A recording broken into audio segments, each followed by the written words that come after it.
puts her values into games that way. Give it up for Aubrey Scott.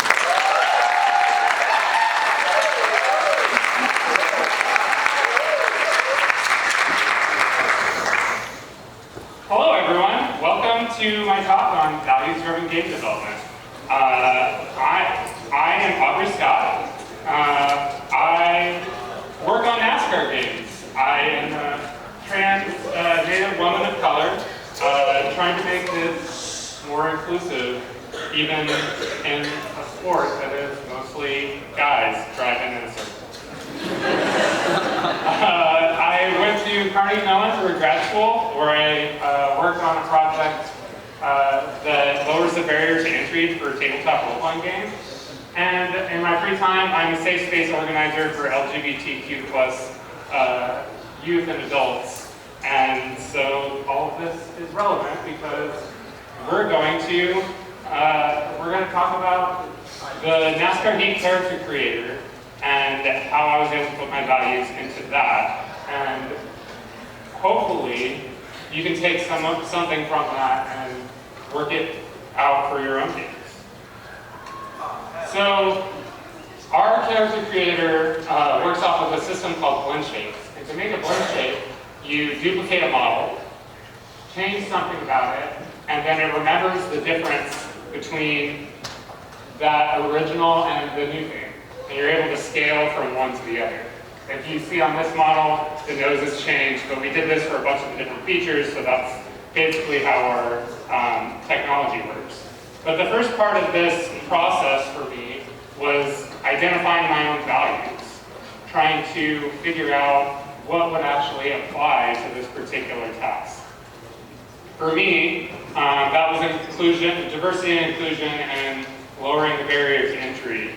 And to solve these things, I specifically wanted to include trans people in our character creation process, specifically non-binary and the full spectrum of people who could be anywhere in between. And I wanted to do this by having a unified character model with masculine and feminine features that you could mix and match and kind of scale up from that androgynous model.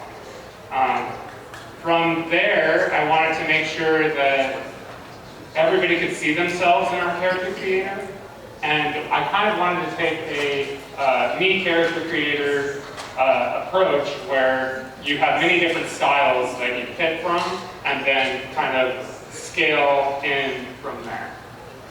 So once I knew what I wanted to tackle, it was kind of important for me to think about my team and what they were interested in making with this redesign. From here, they were telling me that they were interested in making the highest quality assets that they could for the least amount of effort.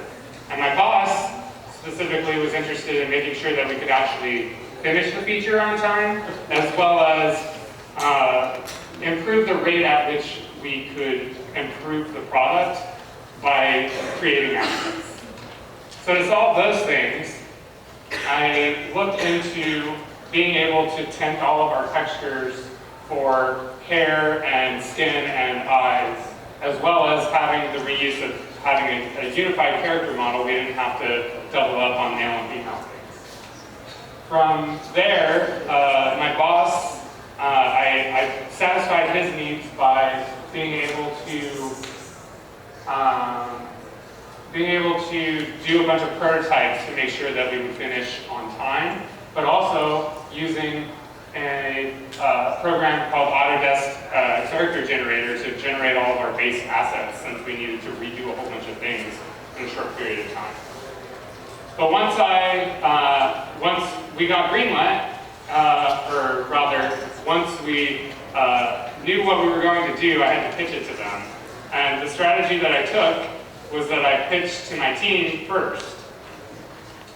And then once I got them on board, I would have allies and we would all be pulling in the right direction so that we could pitch to my boss. And when I pitched to both my team and my boss, I focused on what they cared about rather than what I cared about, so that they could kind of be on board right away and make sure that their needs were being taken care of.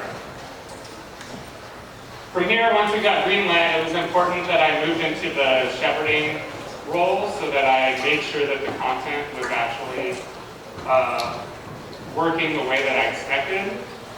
And so that meant bringing my values back into the picture. I had to tell my team about it so that they could actually create in that space. From here, I was kind of working against the default, and I was working against the default in the way that they all wanted to organize it in a binary fashion. And that didn't really work for our non-binary setup. I had to remind them and explain to them why it was important for us to hold space for non-binary people. And to also make sure that they created in that androgynous space as well. One of the cool things from this process was that I was able to actually remove gender from our code base, and that kind of protected the feature so that in the future it would be a lot harder to go against that grain. A lot of times in games we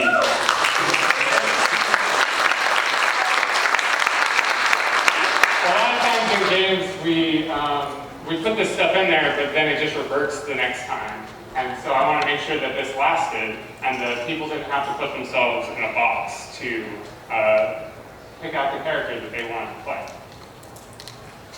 So once my work was done on the feature, it was time to move into the Guardian role. And from here, I needed to make sure that the feature got to the finish line in the way that I expected that it would, even not working on it.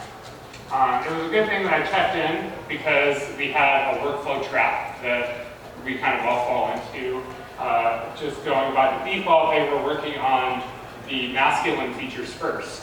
And I kind of had to remind them that the character creator was the only place for femme and non-binary people to really see themselves in a very male-dominated sport when we're like modeling a real live-action thing. So we eventually shipped, and you can make all kinds of different people in our character creator. There is still a long way to go, but one of the things I was proud of was all the different people that you could make and that space in between. But I didn't get to celebrate for very long. In sports games, you kind of just make another game, and when I got a new team member on, they again wanted to organize all of my stuff in binary. And I had to stop and be like, look, this is the strength of our character creator. We have all of these people that we can create who aren't on one side or the other. They're all in between, and we have to make space for that. And to my surprise, they actually started fighting for the feature themselves, and they would reinforce their own, all of the values that I had mentioned to them. And it got to be a little bit easier to make sure that my feature would really be the way that I imagined it. And one of the things that I'm hoping to have from this is that it will start to change it'll change the normal from being, maybe this will be the default from now on, and moving forward I won't be the only one thinking about these issues when we have new features coming up. So I have a lot more to say on this particular subject, but I don't have a whole lot more time to say it. One of the things I do want to stress is that even in a NASCAR game, you can make a difference with whatever it is that you care about. And I want all of you to think about your games and your teams and how you can bring your own values into your games. So if you're going to do that, remember to identify your own values and which apply. Identify your team's values and which ones apply. Pitch to your team's values, bring your values back into it when you actually work on the thing. Make sure you protect your feature as a guardian and recruit other guardians after the thing is built. From here, you can find me on the internet at Aubrey Jane Scott or on my website, AubreyJaneScott.com, or come say hi at the conference. Thanks, everyone.